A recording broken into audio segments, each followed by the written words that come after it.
The police ministry is under the spotlight on the eve of the 7th commemoration of the Marikana massacre. Minister Begitele has been crisscrossing the country visiting crime hotspots. Earlier today, he held a meeting with the Dorado Park community to assess progress. Police Minister Begitele joins me in studio. Minister, good evening. Thank you very much for your time. Let's start with that visit at in Dorado Park. What did you tell that community by way of a progress report, following, of course, the promises that were made to them? No, thanks. Good evening. Yes, it has been an outstanding visit. The invitation was there for some time. Especially it happened after I visited Westbury. So I just have to go across and it didn't happen.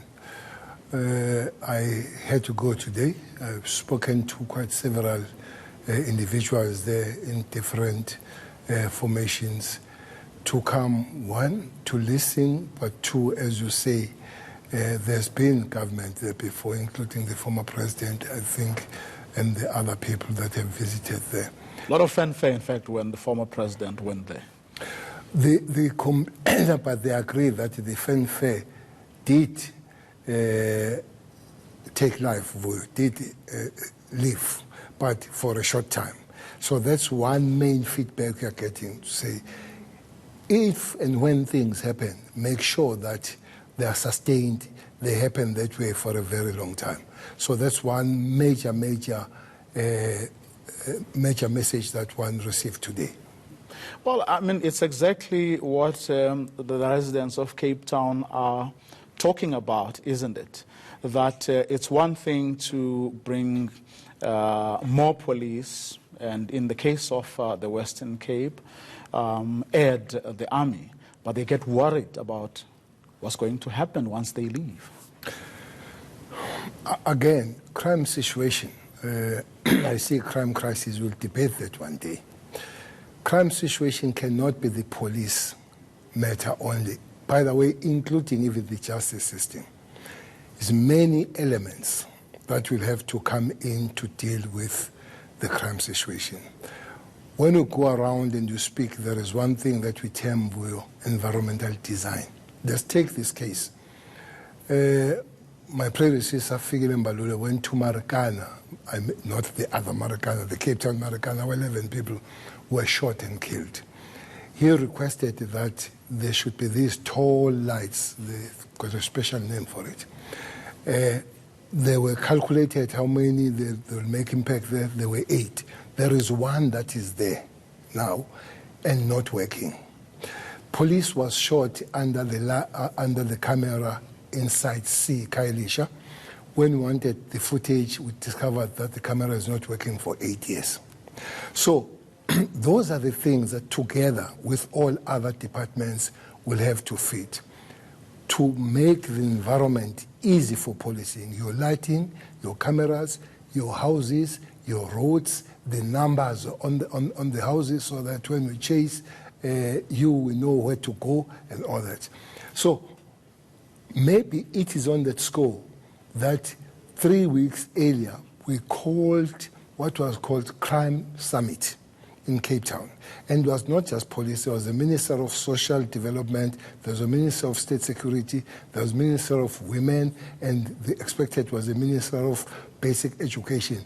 Especially in Western Cape, plays a big role, Vuyo, in perpetuating crime, basic education. Now, I attended the meeting there one day on a Tuesday at 11. There were more kids than parents in the meeting. And those people are a good pool for recruitment from the gangsters and all. Until we work it that way with this broad approach, which we have started and we believe is correct, police alone, including justice system, won't win. It needs to be a broader approach from the different portions of government. But that's what has been said for I mean, year in and year out, that is what your predecessors, police commissioners have been telling us. Only yesterday, We had here the MEC of Education here in Gauteng talking about vandalism, burglaries taking place at schools. You have the Education Department spending a lot of money, making sure that facilities are built, equipment is brought at the schools, but it gets stolen the next day. But there again, he was saying, well, we are at the mercy of the police. We want them to help us with this. Isn't that what cabinet is about? In other words, where you now feel that you can only do this much, and it's other people who will have to come on board and do what needs to be done to then make a lot of noise. And if among your colleagues there are those who can't provide you with the assistance you need to deal with the problem, and then those people must be called out, and that's what we need to be dealing with. But because currently you come and say, I can only do this much. The Minister of Health will come and say, I can only do this much, I depend on the police. The Education Minister will say the same. At the end of the day, it's your neck on the block. It's you who, a lot of South Africans will think cannot do what you should be doing. You're not doing your job, basically. But we have just made an example to say about 3-4 weeks we had this summit. I don't think that we before we ever had the summit where we had all those ministers sitting on one table and putting on the table what are you supposed to do going forward. I think that's the beginning. But I agree, without that kind of multi-approach sense, we're not going to win this war against the crime or any other things, including education. Well, there is one element when it comes to education that we always jump, the role of the parents, boy. So I think, well, as an educator myself, I would understand that the role of the parents is under-emphasized sometimes. The MEC, Panyaza, we went to one school here in Pretoria where criminals, they will sweep everything when it comes to the catering of kids' food, stoves, fridges, and everything.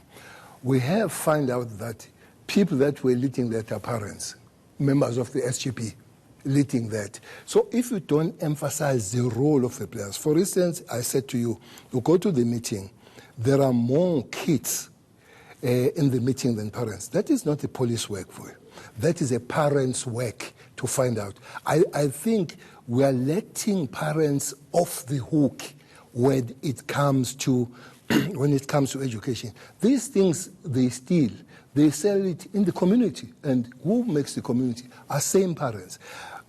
But I agree that there is element of working in silos, and we'll have to close that to achieve every and any other thing, including fighting crime.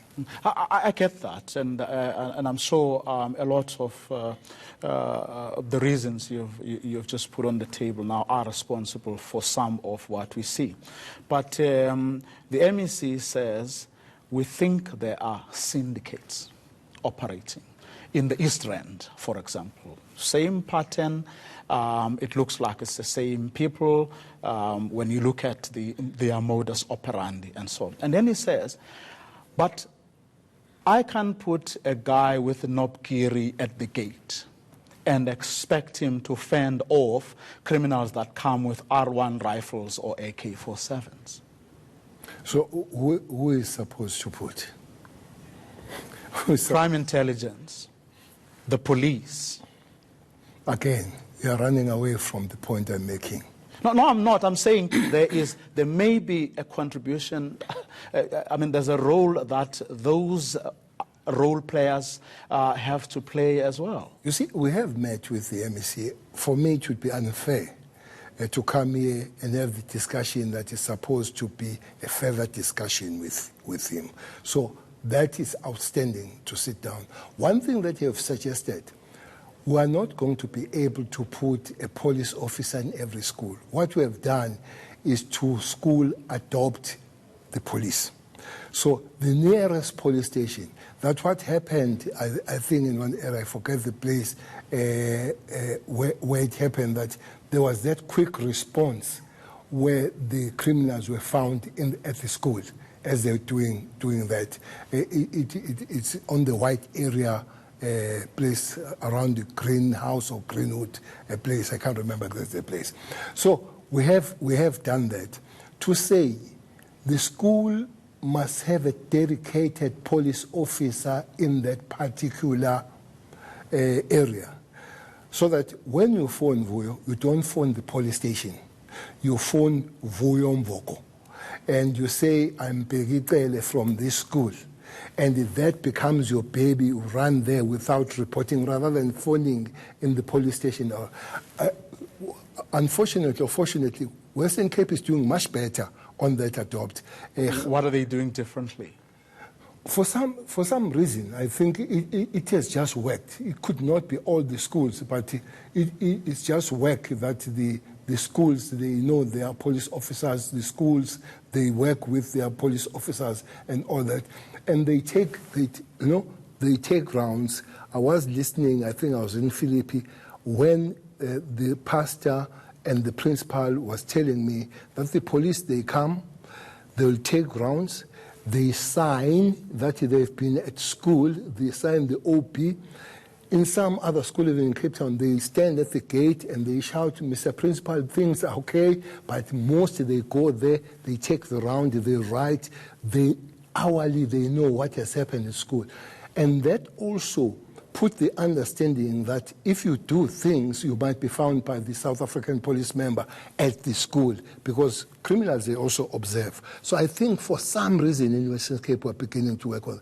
I think places where there is more problem, like Gauteng and Durban, I don't know why South townships like Umlazi and following around Bumbula are having problem. I think we'll have to make sure that those things happen. For me, I saw the money involved in this stealing, taking this equipment, quite expensive equipment. But I think there is a room of working together and working better between the law enforcement agencies and the education, especially the basic education. Let's talk about how the police are working together with the communities and the entrepreneurs who are in the townships trying to eke out a living, some of whose shops were looted. Where do you think the police can come in there, or is it even possible? What are the challenges that you're facing there? The Soweto people, I repeat what has been said by Provincial Commissioner to say they need to calm down and they need to engage. I don't buy this story of they were revenging or avenging for the South African police. Police, after that, they went back there, did the good job within the law. They arrested the people, took them to court. Court decided which is a process that in South Africa you must follow. This thing of taking the law in your hands, having these flimsy kind of excuses must come to an end. But as a South African government, if you commit crime, we'll act. Well, I know that 11 people have been arrested in Soweto coming out of this. But is it something that the police can resolve? It takes us back to what we were talking about earlier. Look, because you're not going to have a policeman manning its spaza shop, for example. What is the solution?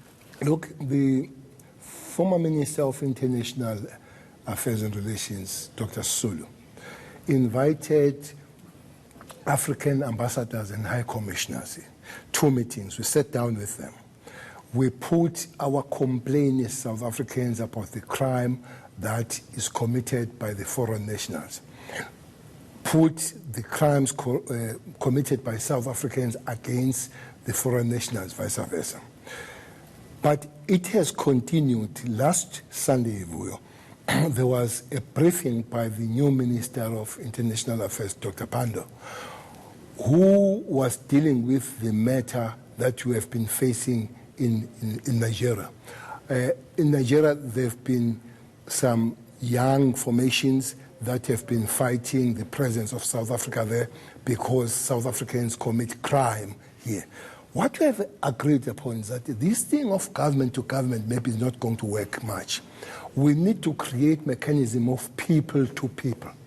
For instance, I know that the minister will be inviting the senators there to visit our NCOP so that we can begin to engage. But one thing that she raised are the matters of youth formations, visiting youth formations here and vice versa.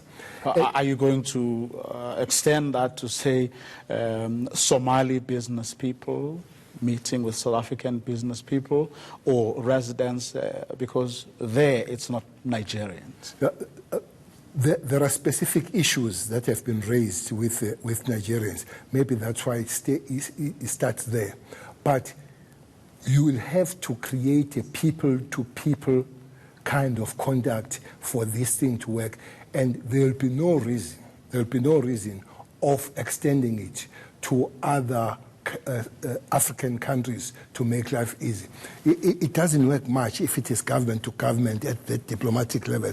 You need to involve the people at the ground. I hope the minister has even put I'm not on her behalf going to say some short timetable that these things happen. We believe that will help a lot. Okay. But in the interest of time, I have to move on. We're having this interview on the eve of the commemorative events that will be held in Marikana tomorrow. Of course, we all know that Judge Falam did make some recommendations in order to prevent what happened there 7 years ago. How far have you gone in implementing the recommendations of the Falam inquiry? Well, the main recommendations was around the relevance of the police structures dealing with the specific issues. Here, in relation to the mass response of the police to the mass either labor, either fees must fall, and all that. So one major thing that happened in that fateful day 7 years ago, I don't know how it happened. I wasn't there. I looked it on TV. You can't deploy your special forces ahead of your POP, public order policing.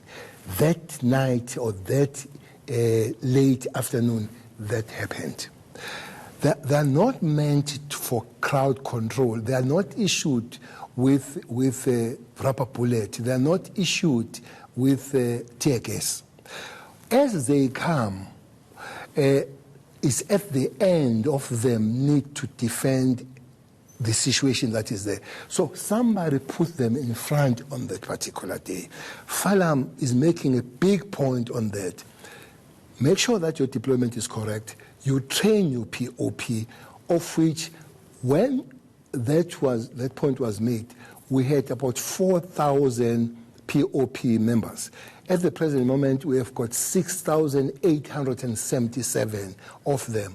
There is a figure that we have put there, going there, but also the machinery, the water cannons, but to train those people for water cannons, the kind of machinery, the kind of the gear, I'm sure you have seen them, they call them locusts, all those kind of gear. So those are the things that we are putting in order. We believe that we are not there, but we are not where we were. How many of your public order policing members have since been trained in line with the recommendations of Judge? The figure that I'm giving you, 6,877. How many more still has to be? The figure looks like will be more perfect when you are around 11,900 to 12,000. Well, the community and family members' complaint is that 7 years down the line, still no one has been held responsible. Well, there is a trial that is going on with a very senior officers, some generals are on the Well, track. start. I mean, only this week I hear that because of a security assessment, there were delays and so on. Well, the crux of the matter, that is, there is a trial, is a serious trial. I hope everybody does it in a correct way and gives the outcomes that everybody will be happy. But it cannot be true that nothing is being done with the case. As I'm saying to you, that case has put the generals on the dock. We have police, on the other hand, police unions, saying it is in fact more dangerous today for policemen and women to go and restore calm and order in similar situations, mining situations, than was the case 7 years ago. They believe that they are more vulnerable now, and they believe that it should actually be the opposite if lessons were learned during the Marikana situation.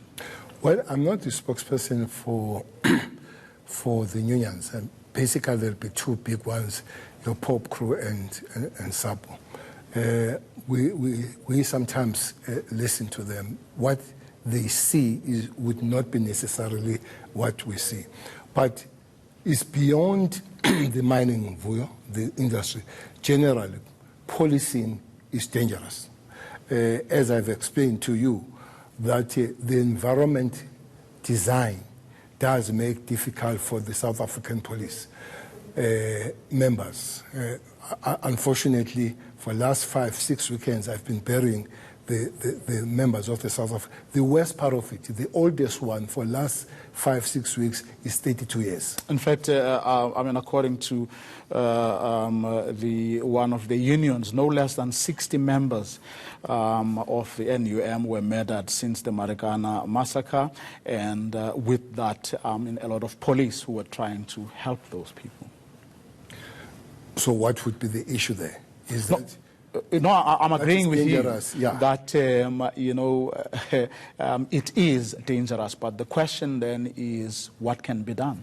Well, Falam recommendations, some of them better implemented, will get and give us better results. But you see, again, on policing is not just skit and donor anymore. One major policing element that makes you successful is to bring communities on board through your community policing forum, your CSFs, and other structures. But that's why now and again we visit these communities, hence El Dorado Park today, to listen to the communities and talk to them. So maybe what has not happened in Marikana since then is a bigger engagement of the community, either from the side of the government, either from the side of some political organization, working with the people there. So I was told that at a certain given point, somebody demanded, I think from Marikana, of the Minister of Police to go and apologize, which I find it very good that needs to happen. Would you do that? Absolutely, yes. When? I believe that the next 16th of August, relationship would have been tried to be better than they are as we're going to 16th tomorrow. So you can't go tomorrow? No, definitely we have to be prepared, because it's no use to rush and you find that you're not preparing to create a better relationship. And because you're not prepared for, you find yourself in a deeper end of problems if it's not prepared for. Is a wrong thing not to prepare? Is something that you care on it when you cannot understand the situation exactly, how these people are angry and all that kind of thing, what was supposed to happen to them. For instance, I know that the South African police have paid the compensation to the victims of Marikana. I would love to know where is that. I would love to know when are they all going to get it. Most of those people from Marikana, they come from Eastern Cape, by the way. And there have been a group of people that have been trying to approach and working on those things. It won't be the new thing, but it does need to be done formally to say, people of Marikana, this happened, how do we correct it, and how to all together make sure that it doesn't happen again. When you sit alone at night, is there something that gets you worried that you may not succeed in this job, something that could perhaps be beyond what you can possibly do? Or do you think, or do you believe you have all the help and the assistance and the support that you need to fight crime in this country? Well, unfortunately, I have no referral point where I fail. So it would be arrogant to say it can't happen. But I can't look back and say maybe I'll fail like this. So far, for now, very difficult, but doable. Well, thank you very much for coming through. Welcome. The Minister of Police, Bheki Cele.